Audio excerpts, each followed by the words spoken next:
നമസ്കാരം. ആദ്യ വാർത്ത ആരംഭിക്കുന്നത് നാളെ പോളി.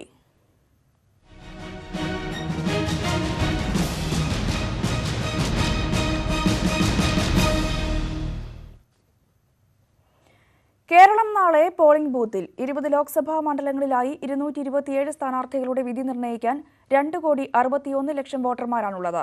പരസ്യ പ്രചാരണത്തിന് കൊട്ടിക്കലാശമായതോടെ ഇന്ന് നിശബ്ദ പ്രചാരണത്തിലാണ് സ്ഥാനാർത്ഥികളും അണികളും.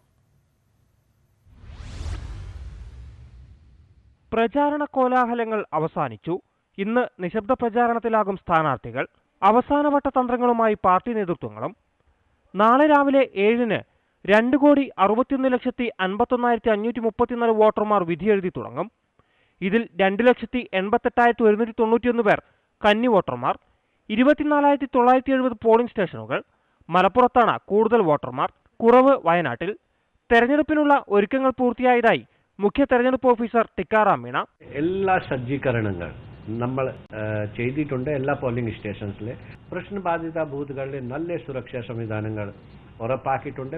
359 അതീവ പ്രശ്നസാധ്യതാ ബൂത്തുകളും 831 പ്രശ്നസാധ്യതാ ബൂത്തുകളുമുണ്ട്. വയനാട്, മലപ്പുറം, കണ്ണൂർ, കോഴിക്കോട് ജില്ലകളിലായി മാവോയിസ്റ്റ് ഭീഷണിയുള്ള 219 ബൂത്തുകളുണ്ട്.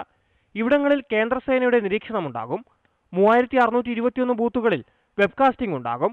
തിരുവനന്തപുരം, ആറ്റിങ്ങൽ, വയനാട് മണ്ഡലങ്ങളിൽ 16 സ്ഥാനാർത്ഥികൾ കൂടുതലുള്ളതിനാൽ 2 ബാലറ്റ് യൂണിറ്റുകൾ ഉണ്ടാകും.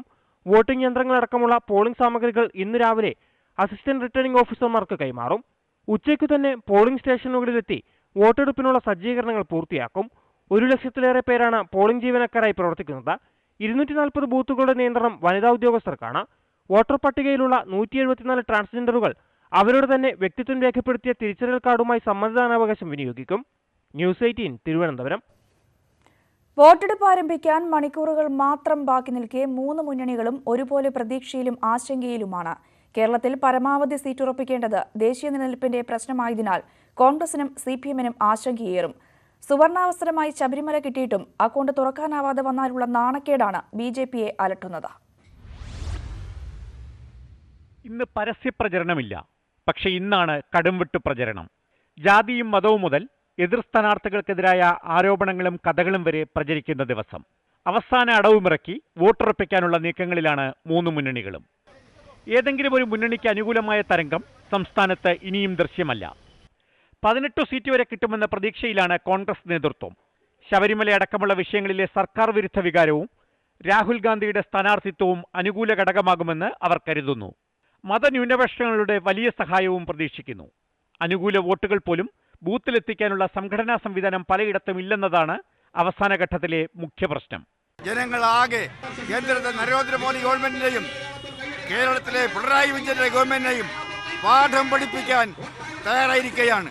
അതുകൊണ്ട് തന്നെ ഇത്തവണ കേരളത്തിൽ തിരുവനന്തപുരത്ത് ഐക്യജനാധിപത്യ മുന്നണിക്ക് ചരിത്ര വിജയം ഉണ്ടാകും എന്ന് എനിക്ക് പറയാനുണ്ട്. എന്തു വന്നാലും 8 സീറ്റ് ഉറപ്പിക്കുന്ന ഇടതുമുന്നണി സാഹചര്യം അനുകൂലമായാൽ അത് 11 വരെ ഉയരാമെന്ന് കണക്കുകൂട്ടുന്നു. സർക്കാരിന്റെ നേട്ടങ്ങൾ മുതൽ BJP-ക്കെതിരായ നിലപാടുകൾ വരെ വോട്ടാകുമെന്നും പ്രതീക്ഷയുണ്ട്. ശബരിമലയിൽ ചോരുന്ന വോട്ടുകൾ SNDP-യുടെയും KPMS-ന്റെയും പിന്തുണയോടെ മറികടക്കാമെന്നും കണക്കുകൂട്ടുന്നു. മോദിക്കെതിരായ മതന്യൂനപക്ഷങ്ങളുടെ വികാരം കോൺഗ്രസിന് അനുകൂലമായ വോട്ടായി മാറുമോ എന്നതാണ് ഇടതുപക്ഷത്തെ ആശങ്കപ്പെടുത്തുന്ന ചോദ്യം. ഇടതുപക്ഷ രാജ്യത്തിനോട് നേതൃത്വം കൊടുക്കുന്ന ഗവൺമെന്റിന്റെ ബദൽ നയത്തിന്റെ അടിസ്ഥാനത്തിലുള്ള പ്രവർത്തനം ഇത് പൊതുവെ സ്വാഗതം ചെയ്യപ്പെട്ടിട്ടുണ്ട്. ഞങ്ങൾ കാണുന്നത് ഇതിൻ്റെ അടിസ്ഥാനത്തിൽ ഇടതുപക്ഷ സ്വാധീനം പാർലമെന്റിൽ നല്ല രീതിയിൽ വർദ്ധിപ്പിക്കാനാകണം എന്ന് തന്നെയാണ്. തിരുവനന്തപുരം, പത്തനംതിട്ട, തൃശൂർ ഈ 3 മണ്ഡലങ്ങളിലാണ് BJP-യുടെ പ്രതീക്ഷ. ശബരിമല സുവർണാവസരമാകുമെന്നും BJP കണക്ക് കൂട്ടുന്നു. ചില മണ്ഡലങ്ങളിലെങ്കിലും NSS പിന്തുണ ലഭിക്കുമെന്ന പ്രതീക്ഷയുമുണ്ട്.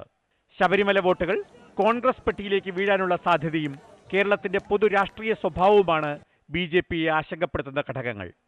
Political bureau, news 18. Alathur Lok Sabha മണ്ഡലത്തിലെ ഗോവിന്ദപുരം, നെന്മാറ എന്നിവിടങ്ങളിൽ വ്യാപക അക്രമം. തെരഞ്ഞെടുപ്പ് പ്രചാരണത്തിന്റെ കൊട്ടിക്കലാശത്തിന് ശേഷമാണ് CPM കോൺഗ്രസ് പ്രവർത്തകർ തമ്മിലുണ്ടായ സംഘർഷത്തിൽ 9 പേർക്ക് ഗുരുതരമായി പരിക്കേറ്റു. ഗോവിന്ദപുരം ബ്രാഞ്ച് സെക്രട്ടറി ജയിലബോദീൻ, DYFI പ്രവർത്തകരായ കാർത്തിക്, സുരേഷ് എന്നിവർക്കാണ് വെട്ടേറ്റത്.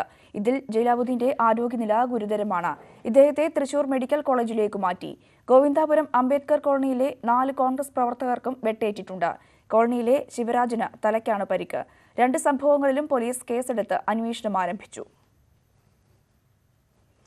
ആലത്തൂരിൽ കൊട്ടിക്കലാശം കഴിഞ്ഞ് മടങ്ങുന്നതിനിടെ LDF, UDF പ്രവർത്തകർ തമ്മിലുണ്ടായ കല്ലേറിൽ MLA-മാർക്കും UDF സ്ഥാനാർത്ഥി രമ്യ ഹരിദാസിനും പരിക്ക്. Vadakkanchery MLA Anil അക്കരയ്ക്കും Alathur MLA KD പ്രസന്നനുമാണ് പരിക്കേറ്റത്. ആക്രമണത്തിന് പിന്നിൽ CPM-ലെ ഒരു വിഭാഗത്തിന്റെ ഗൂഢാലോചനയാണെന്ന് അനിൽ അക്കര ആരോപിച്ചു. അനിൽ അക്കരയുടെ നാടകമാണ് സംഭവമെന്ന് CPM-ഉം ആരോപിച്ചു. ആലത്തൂരിൽ നടന്ന പ്രചാരണത്തിന്റെ കുട്ടിക്കലാശം കഴിഞ്ഞ് പ്രവർത്തകർ മടങ്ങുന്നതിനിടെയാണ് ആക്രമണം. കല്ലേറിൽ UDF സ്ഥാനാർത്ഥി രമ്യ ഹരിദാസിന്റെ വാഹനത്തിന്റെ ചില്ലുകൾ തകർന്നു. വാഹനത്തിലുണ്ടായിരുന്ന രമ്യ ഹരിദാസിനും അനിൽ അക്കര MLA-യ്ക്കും പരിക്കേറ്റു. ഇവരെ ആലത്തൂർ താലൂക്ക് ആശുപത്രിയിൽ പ്രവേശിപ്പിച്ചു. UDF പ്രവർത്തകർക്കും പരിക്കുണ്ട്. അക്രമത്തിന് പിന്നിൽ CPM-ലെ ഒരു വിഭാഗമാണെന്ന് അനിൽ അക്കര ആരോപിച്ചു. 7000 ആളുകളുമായി നിൽക്കുമ്പോൾ വണ്ടി പോകാൻ കഴിയണ്ടേ? അപ്പോൾ ഞാൻ അതിൻ്റെ മുകളിൽ കയറുന്ന രമ്യം കയറുന്ന മാറാൻ പറഞ്ഞ നേരത്താണ് അപ്പുറത്തിരുന്നിട്ട് വണ്ടിയിൽ നിന്ന് ഇറങ്ങാന്നിട്ട് അവർ ബഹളം വിളിക്കുന്നത്. പിന്നെ തുരുതുരാ ഏറാണ്. അങ്ങനെ കുട്ടീനെ എടുത്ത് മാറ്റി വണ്ടിയുടെ ഉള്ളിലേക്ക് ആക്കി ഇറങ്ങണ നേരത്ത് വീണ്ടും ഇറങ്ങുമ്പോൾ വണ്ടി തിരിച്ച് ഞാനാണ് പ്രവർത്തകരൊക്കെ മാറ്റിയത്. നമ്മൾ ഓഫീസിലേക്ക് പോകാമെന്ന് വിചാരിച്ചാൽ പക്ഷേ നീങ്ങാൻ പറ്റൂല. അപ്പോൾ ആൾക്കാരുള്ളതുകൊണ്ട് എന്നാൽ പിന്നെ ഇറങ്ങാല്ലേ എന്ന് പറഞ്ഞ് നിൽക്കുമ്പോഴാണ് പെട്ടെന്ന് കല്ലേറ് വരുന്നത്. റൈറ്റ് സൈഡിൽ മാറി ഇങ്ങോട്ട് തിരിഞ്ഞ് വരുമ്പോഴാണ് ആദ്യത്തെ കല്ല് വീഴുന്നത്. ഗ്ലാസ് ഇടാനും പറ്റില്ല. പക്ഷെ അപ്പോഴത്തേക്കും മുന്നിൽ നിന്ന് കല്ല് എറിഞ്ഞു. ആ വണ്ടിയുടെ ചില്ല് അത് തകർന്നു. ആ ചില്ല് കുറച്ച് തെറിച്ചു. കല്ലേറിൽ ആലത്തൂർ MLA KD പ്രസേനനും മേലാർക്കോട് പഞ്ചായത്ത് പ്രസിഡന്റ് M മായനും പരിക്കേറ്റു. അനിലക്കരയുടെ നാടകമാണ് സംഭവമെന്ന് CPM ജില്ലാ സെക്രട്ടറി CK രാജേന്ദ്രനും പറഞ്ഞു. അവിടെ എന്താണ് ബഹളം എന്ന് പറഞ്ഞ് അവർ തിരിഞ്ഞു നോക്കുമ്പോഴാണ് ഏറ് വരുന്നത്. രാഷ്ട്രീയം പറഞ്ഞ് ഇടതുപക്ഷ ജനാധിപത്യ മുന്നണിയെ പരാജയപ്പെടുത്താൻ കഴിയില്ല എന്ന് തോന്നിയപ്പോൾ വളരെ ബോധപൂർവം ഉണ്ടാക്കിയ ഒരു തിരക്കഥയുടെ ഭാഗമായിട്ടാണ് ഈ സംഭവം നടന്നിട്ടുള്ളത്. UDF പ്രവർത്തകരെ അവിടെ കാണാൻ വേണ്ടി കഴിഞ്ഞിരുന്നില്ല. വളരെ ആസൂത്രിതമായി തൃശ്ശൂർ ജില്ല കേന്ദ്രീകരിച്ചുകൊണ്ട് ഒരു ക്രിമിനൽ സംഘം ഇത് നടത്തുകയായിരുന്നു. ന്യൂസ് 18 പാലക്കാട്. കൊട്ടിക്കലാശത്തിനിടയിലും പലയിടങ്ങളിലും സംഘർഷമുണ്ടായി. കരുനാഗപ്പള്ളിയിലും തിരുവല്ലയിലും തൊടുപുഴയിലുമുണ്ടായ സംഘർഷങ്ങളിൽ പോലീസുകാർ അടക്കം 100-ലേറെ പേർക്ക് പരിക്കേറ്റു. വടകരയിലും കണ്ണൂരിലും കല്ലേറും ഏറ്റുമുട്ടലുമുണ്ടായി. പ്രചാരണത്തിന്റെ അവസാന മണിക്കൂറുകളിൽ ആവേശം പലയിടത്തും അതിരുവിട്ടു. പോലീസ് ജാഗ്രത പാലിച്ചിട്ടും വ്യാപക സംഘർഷമുണ്ടായി. തിരുവല്ലയിൽ CPM BJP പ്രവർത്തകർ തമ്മിലുണ്ടായ കല്ലേറിൽ പോലീസുകാരടക്കം നിരവധി പേർക്ക് പരിക്കേറ്റു. കൊല്ലം കരുനാഗപ്പള്ളിയിൽ LDF BJP സംഘർഷത്തിൽ പോലീസുകാർ ഉൾപ്പെടെ പലർക്കും പരിക്കുണ്ട്. സിവിൽ സ്റ്റേഷന് മുന്നിലാണ് കല്ലേറുണ്ടായത്. കോട്ടയം കാഞ്ഞിരപ്പള്ളിയിൽ മാധ്യമപ്രവർത്തകരെ ആക്രമിച്ചു. വാഹനത്തിന് കേടുവരുത്തി പാർട്ടി കൊടികെട്ടി. തൊടുപുഴയിൽ LDF UDF സംഘർഷമുണ്ടായി. UDF സ്ഥാനാർത്ഥി Dean കുര്യാക്കോസിനെ അപായപ്പെടുത്താൻ CPM ശ്രമിച്ചതായി UDF പരാതിപ്പെട്ടു. Vadakara വില്യാപ്പള്ളിയിൽ UDF LDF കയ്യാങ്കളിയുണ്ടായി. 12 പേരെ പോലീസ് കസ്റ്റഡിയിലെടുത്തു. വടകരയിൽ കേന്ദ്രസേനയും പ്രവർത്തകരും തമ്മിൽ വാക്കേറ്റവും സംഘർഷവും ഉണ്ടായി. കണ്ണൂർ പഴയങ്ങാടിയിൽ ഏറ്റുമുട്ടിയ LDF UDF പ്രവർത്തകരെ പിരിച്ചുവിടാൻ പോലീസ് ഗ്രനേഡ് പ്രയോഗിച്ചു. മട്ടന്നൂരിലും സംഘർഷമുണ്ടായി.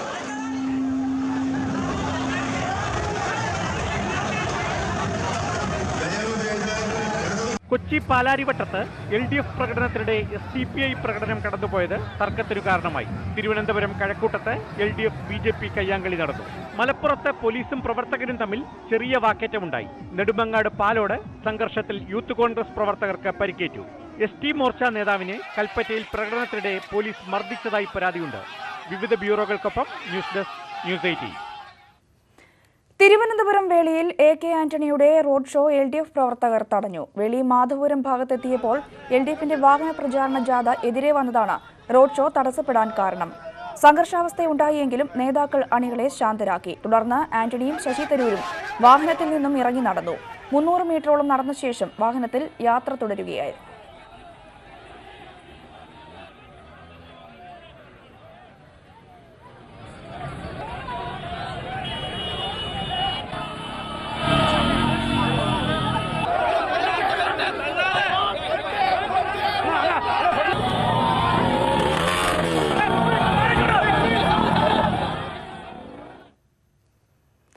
സംസ്ഥാനത്ത് തെരഞ്ഞെടുപ്പിനുള്ള ഒരുക്കങ്ങൾ പൂർത്തിയായി. അതിരാവിലെ തന്നെ പ്രചാരണം ആരംഭിച്ച് അവസാനവട്ട വോട്ട് ഉറപ്പിക്കാനുള്ള തിരക്കിലാണ് നിശബ്ദ പ്രചാരണ ദിവസമായ ഇന്ന് പ്രമുഖ സ്ഥാനാർത്ഥികൾ. തിരുവനന്തപുരത്ത് നിന്ന് ഉമേഷ് ബാലകൃഷ്ണൻ ചേരുന്നു വിശദാംശങ്ങളുമായി. ഉമേഷ്, അതിശക്തമായ ത്രികോണ മത്സരം നടക്കുന്ന മണ്ഡലമാണ് തിരുവനന്തപുരം. നിശബ്ദ പ്രചാരണ ദിവസമായ ഇന്ന് സ്ഥാനാർത്ഥികൾ എവിടെയൊക്കെയാണ് ഉള്ളത്?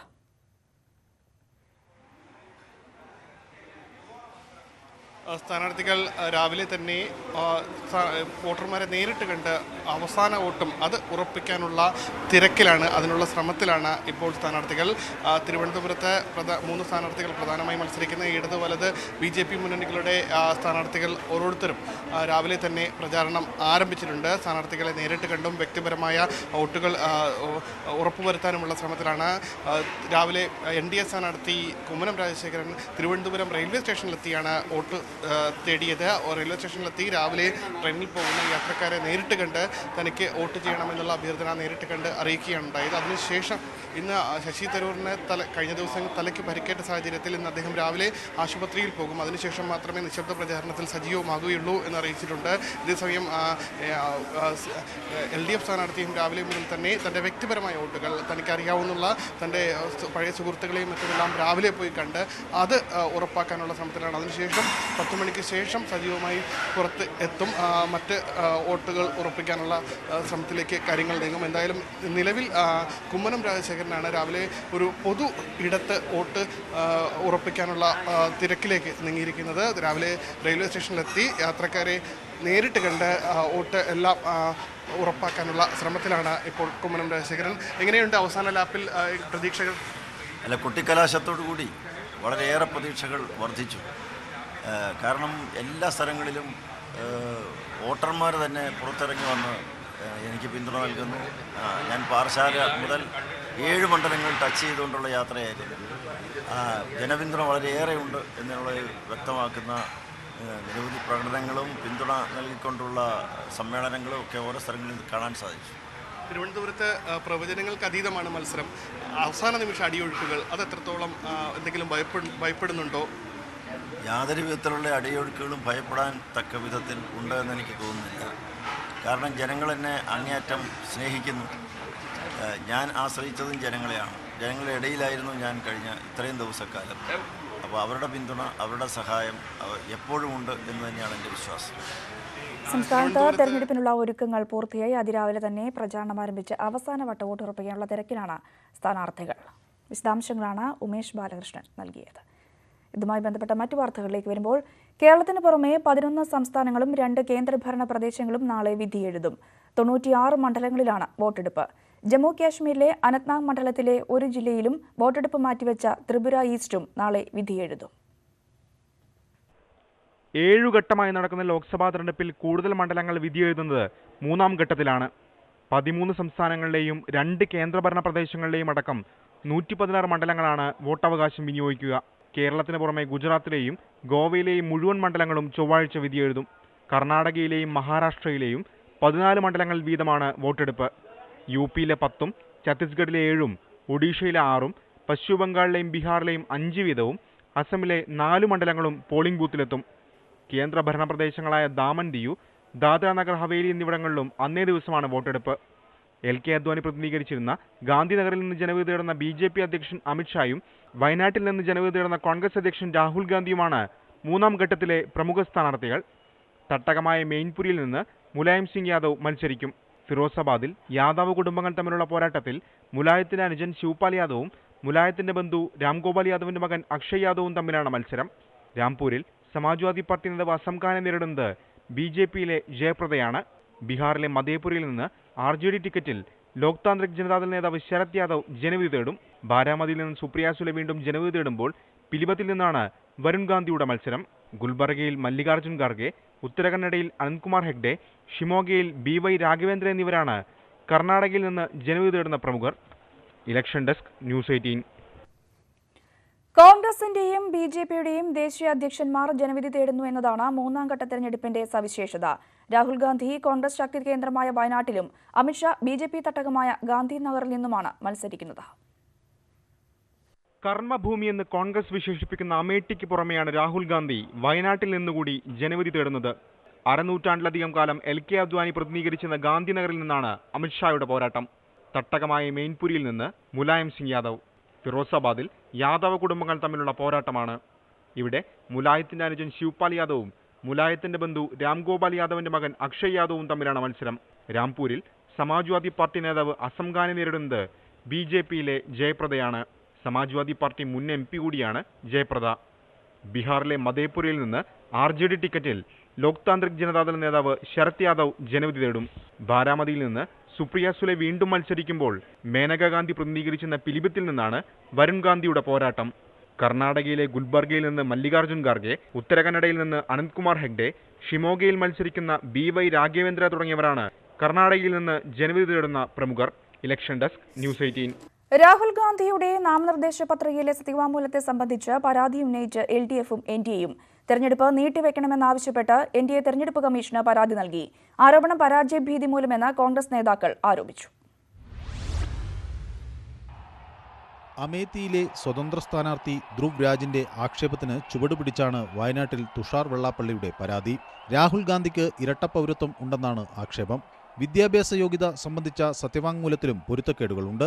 അമേത്തിയിൽ രാഹുലിന്റെ പത്രികയുടെ സൂക്ഷ്മ പരിശോധന നീട്ടിവെച്ച സാഹചര്യം ഉള്ളതായും പരാതി ചൂണ്ടിക്കാണിക്കുന്നു. ഇരട്ട പൗരത്വമുള്ള ഒരാൾക്ക് തെരഞ്ഞെടുപ്പ് മത്സരിക്കാൻ പാടില്ല എന്നുള്ള നിയമം നമ്മളുടെ ഭരണഘടനയിലുള്ളത് കൊണ്ട് തന്നെ ആ കാര്യം രേഖപ്പെടുത്തി ഇന്ന് നമ്മൾ രേഖാമൂലം റിട്ടേണിംഗ് ഓഫീസർ പരാതി കൊടുത്തിട്ടുണ്ട്.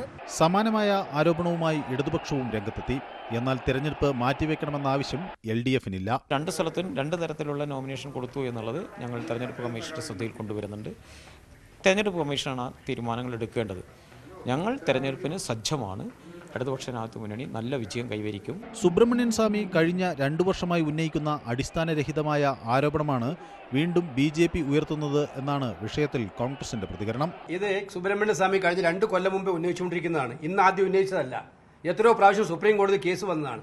ഞങ്ങൾക്ക് അതിനകത്ത് ഒരു ആശങ്കയില്ല. ആ ചോദ്യത്തിന് ഉത്തരം പറയാൻ ഉദ്ദേശവുമില്ല. എന്തായാലും ഇലക്ഷൻ കമ്മീഷൻ തെരഞ്ഞെടുപ്പിന്റെ വരണാധികാരിയുടെ തീരുമാനം വരും. അതുവരെ സുഹൃത്തൊന്ന് വെയിറ്റ് ചെയ്യും. അമേത്തിയിലെ വരണാധികാരി പരാതിയെ സംബന്ധിച്ചെടുക്കുന്ന തീരുമാനം അനുസരിച്ചാകും മുന്നണികളുടെ തുടർ നീക്കം. സുർജിത് അയ്യപ്പത്തിനൊപ്പം മനു ഭരത്, ന്യൂസ് 18 വയനാട്.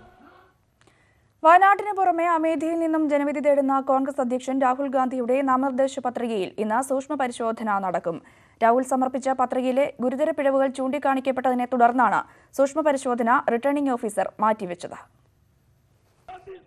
അമേഠിയിൽ രാഹുൽ ഗാന്ധിക്കെതിരെ മത്സരിക്കുന്ന സ്വതന്ത്ര സ്ഥാനാർത്ഥി ധ്രുവ് രാജാണ് നാമനിർദ്ദേശ പത്രികയിൽ ഗുരുതര പിഴവുകളുണ്ടെന്ന ആരോപണവുമായി രംഗത്തെത്തിയത്. രാഹുൽ ഗാന്ധി ബ്രിട്ടീഷ് പൗരനാണെന്നാണ് ധ്രുവ് രാജിന്റെ ആരോപണം. രാഹുൽ ഗാന്ധി സമർപ്പിച്ച സത്യവാങ്മൂലത്തിൽ ബ്രിട്ടൻ ആസ്ഥാനമായി രജിസ്റ്റർ ചെയ്തിരിക്കുന്ന കമ്പനിയുടെ വിവരങ്ങളിൽ രാഹുൽ ബ്രിട്ടീഷ് പൗരനാണെന്നാണ് രേഖപ്പെടുത്തിയിരിക്കുന്നതെന്ന് ധ്രുവ് രാജ് ആരോപിക്കുന്നു. ഇന്ത്യയിൽ തെരഞ്ഞെടുപ്പിൽ ഒരാൾക്ക് മത്സരിക്കണമെങ്കിൽ ഇന്ത്യൻ പൗരത്വം ഉണ്ടാകണം. രാഹുലിന്റെ പൗരത്വം സംബന്ധിച്ച ആരോപണത്തിന് പുറമെ കമ്പനിയുടെ സ്വത്തുവിവരങ്ങൾ സംബന്ധിച്ചും വിദ്യാഭ്യാസ യോഗ്യതയെപ്പറ്റിയും ധ്രുവരാജ് തെരഞ്ഞെടുപ്പ് കമ്മീഷന് പരാതി നൽകിയിരുന്നു. ആരോപണങ്ങളുടെ പശ്ചാത്തലത്തിൽ രാഹുൽ ഗാന്ധിയുടെ പത്രിക സ്വീകരിക്കാതെ സൂക്ഷ്മ പരിശോധനയ്ക്കായി മാറ്റിവെക്കുകയായിരുന്നു. KP Abhilash, news 18 Delhi. കോടതിയലക്ഷ്യ കേസിൽ കോൺഗ്രസ് അധ്യക്ഷൻ രാഹുൽ ഗാന്ധി ഇന്ന് സുപ്രീം കോടതിയിൽ മറുപടി നൽകിയേക്കും. റഫാൽ ഇടപാടിൽ അഴിമതി നടന്നതായി സുപ്രീം കോടതി പറഞ്ഞുവെന്ന രാഹുലിന്റെ പ്രസ്താവനയ്ക്കെതിരെ BJP നേതാവ് മീനാക്ഷി ലേഖിയാണ് കോടതിയലക്ഷ്യ ഹർജി നൽകിയത്. കോടതി വിധി പരാമർശിച്ച് ചൌക്കീദാർ കള്ളനാണെന്നും തെളിഞ്ഞതായും രാഹുൽ പറഞ്ഞിരുന്നു. രാഹുലിന്റെ പരാമർശങ്ങൾ തെറ്റായ വ്യാഖ്യാനങ്ങളാണെന്നും പുതിയ രേഖകൾ പരിഗണിക്കാൻ മാത്രമാണ് ഉത്തരവെന്നും ഹർജിയിൽ നോട്ടീസ് അയക്കവെ കോടതി നിരീക്ഷിച്ചിരുന്നു. കോടതി വിധിക്ക് ശേഷം രാഹുൽ അമേഠിയിൽ നടത്തിയ പ്രതികരണത്തിലാണ് വിവാദമായ പരാമർശം. പ്രധാനമന്ത്രി നരേന്ദ്രമോദിയുടെ ജീവചരിത്ര സിനിമയുടെ റിലീസ് തടഞ്ഞ തെരഞ്ഞെടുപ്പ് കമ്മീഷൻ നടപടി ചോദ്യം ചെയ്ത് നൽകിയ ഹർജിയിൽ തെരഞ്ഞെടുപ്പ് കമ്മീഷൻ ഇന്ന് സുപ്രീം കോടതിയിൽ മറുപടി നൽകും. സിനിമ കണ്ട ശേഷം നിലപാട് അറിയിക്കാനാണ് കമ്മീഷന് കോടതി നിർദ്ദേശം നൽകിയത്. തുടർന്ന് കമ്മീഷൻ സംഘം സിനിമ കണ്ടിരുന്നു. നിർമ്മാതാക്കളുടെ വാദവും കേട്ടു. ഇതിന്റെ അടിസ്ഥാനത്തിൽ തയ്യാറാക്കിയ റിപ്പോർട്ട് മുദ്രവെച്ച കവറിലാണ് കമ്മീഷൻ കോടതിയിൽ സമർപ്പിക്കുക. സ്ഫോടന പരമ്പരയ്ക്ക് പിന്നാലെ ശ്രീലങ്കയിൽ അതീവ ജാഗ്രത തുടരുന്നു. ആക്രമണം തടയുന്നതിൽ വീഴ്ചയുണ്ടെങ്കിൽ പരിശോധിക്കുമെന്ന് ശ്രീലങ്കൻ പ്രധാനമന്ത്രി റെനിൽ വിക്രമസിംഗെ വ്യക്തമാക്കി. അതേസമയം 4 ഇന്ത്യക്കാരടക്കം സ്ഫോടനത്തിൽ കൊല്ലപ്പെട്ടവരുടെ എണ്ണം 215 സ്ഫോടനം നടന്നിടങ്ങൾക്ക് പുറമെ മറ്റ് ചില കേന്ദ്രങ്ങൾ കൂടി തീവ്രവാദികൾ ലക്ഷ്യമിട്ടതായാണ് വിവരം. കൊളംബോയിൽ സ്ഥിതി ചെയ്യുന്ന 2 5-നക്ഷത്ര ഹോട്ടലുകളിലും കൊളംബോ തുറമുഖത്തും സ്ഫോടനത്തിന് പദ്ധതിയിട്ടിരുന്നു. തുറമുഖത്തിന് സമീപത്തു നിന്ന് സ്ഫോടക വസ്തുക്കളും സൈന്യം പിടിച്ചെടുത്തു. രാജ്യത്തുടനീളം കനത്ത സുരക്ഷ തുടരുകയാണ്. നിരോധനാജ്ഞയും സമൂഹ മാധ്യമങ്ങൾക്ക് ഏർപ്പെടുത്തിയ വിലക്കും ഇനി ഒരു അറിയിപ്പുണ്ടാകുന്നതുവരെ തുടരും. ആക്രമണത്തിന്റെ ഉത്തരവാദിത്തം ഒരു സംഘടനയും ഇതുവരെ ഏറ്റെടുത്തിട്ടില്ലെങ്കിലും സംഭവവുമായി ബന്ധപ്പെട്ട 13 പേരെ അറസ്റ്റ് ചെയ്തതായാണ് റിപ്പോർട്ട്. കൂടുതൽ അന്വേഷണങ്ങൾ നടന്നുവരുന്നതായും ആക്രമണം തടയുന്നതിൽ പോലീസിനും സേനയ്ക്കും വീഴ്ച പറ്റിയിട്ടുണ്ടോ എന്ന് പരിശോധിക്കുമെന്നും ശ്രീലങ്കൻ പ്രധാനമന്ത്രി റനിൽ വിക്രമസിംഗെ പറഞ്ഞു. നിലവിലെ സാഹചര്യങ്ങൾ ശ്രീലങ്കൻ ജനത ഒറ്റക്കെട്ടായി നേരിടുമെന്നും അദ്ദേഹം കൂട്ടിച്ചേർത്തു. We must also look into why adequate precautions were not taken in this respect. But first and foremost, we have to ensure that terrorism does not lift its head in Sri Lanka. സംഭവത്തിൽ ഇതുവരെ 215 പേരാണ് കൊല്ലപ്പെട്ടത്. ഇതിൽ 36 പേർ വിദേശികളാണ്. മരിച്ച 4 ഇന്ത്യക്കാരിൽ കാസർഗോഡ് സ്വദേശിനി PS റസീനിയും ഉൾപ്പെടും. 500ഓളം പേരാണ് പരിക്കേറ്റ ചികിത്സയിൽ കഴിയുന്നത്. ആക്രമണത്തിൽ ഐക്യരാഷ്ട്രസഭയും ലോകരാജ്യങ്ങളും നടുക്കം രേഖപ്പെടുത്തി. ഇന്നലെ ഈസ്റ്റർ ദിനത്തിലാണ് പ്രശസ്തമായ നെഗോംബോ സെന്റ് സെബാസ്റ്റ്യൻ പള്ളിയിലും കൊളംബോ സെന്റ് ആന്റണീസ് പള്ളിയിലും 3 പഞ്ചനക്ഷത്ര ഹോട്ടലുകളിലുമായി 8 സ്ഫോടനങ്ങൾ ഉണ്ടായത്. International desk news 18. ശ്രീലങ്കയിലുണ്ടായ വൻ സ്ഫോടനത്തിന്റെ രക്ഷാപ്രവർത്തനങ്ങൾക്കായി കേരളത്തിൽ നിന്നുള്ള പ്രത്യേക മെഡിക്കൽ സംഘത്തിന് ആരോഗ്യവകുപ്പ് രൂപം നൽകി. Thiruvananthapuram medical college deputy superintendent doctor SS Santhosh കുമാറിന്റെ നേതൃത്വത്തിലുള്ള 15 അംഗങ്ങളാണ് സംഘത്തിലുള്ളത്. കേന്ദ്ര സർക്കാരിന്റെയും ശ്രീലങ്കൻ സർക്കാരിന്റെയും അനുമതി ലഭിച്ചാൽ ഉടൻ സംഘം പുറപ്പെടുമെന്ന് ആരോഗ്യമന്ത്രി KK ശൈലജ അറിയിച്ചു. സ്ഫോടനത്തിൽ മരിച്ച കാസർഗോഡ് സ്വദേശിനിയുടെ മൃതദേഹം നാട്ടിലെത്തിക്കാനുള്ള ശ്രമം തുടങ്ങി.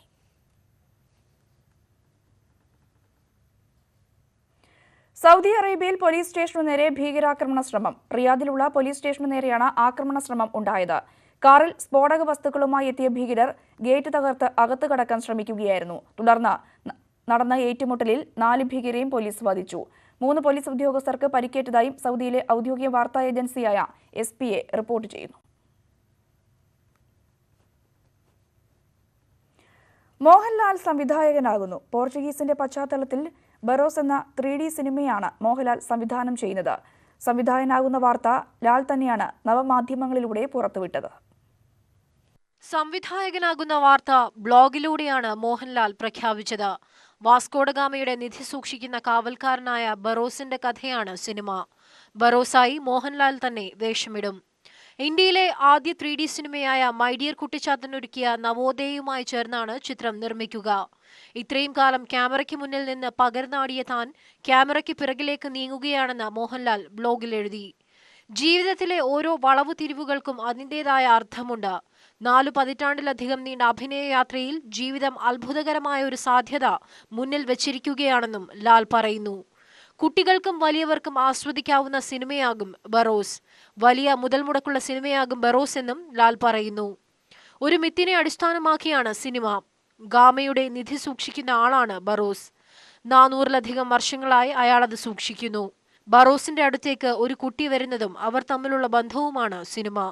News desk news 18. ആദ്യ വാർത്ത പൂർണ്ണമാകുന്നു. നമസ്കാരം.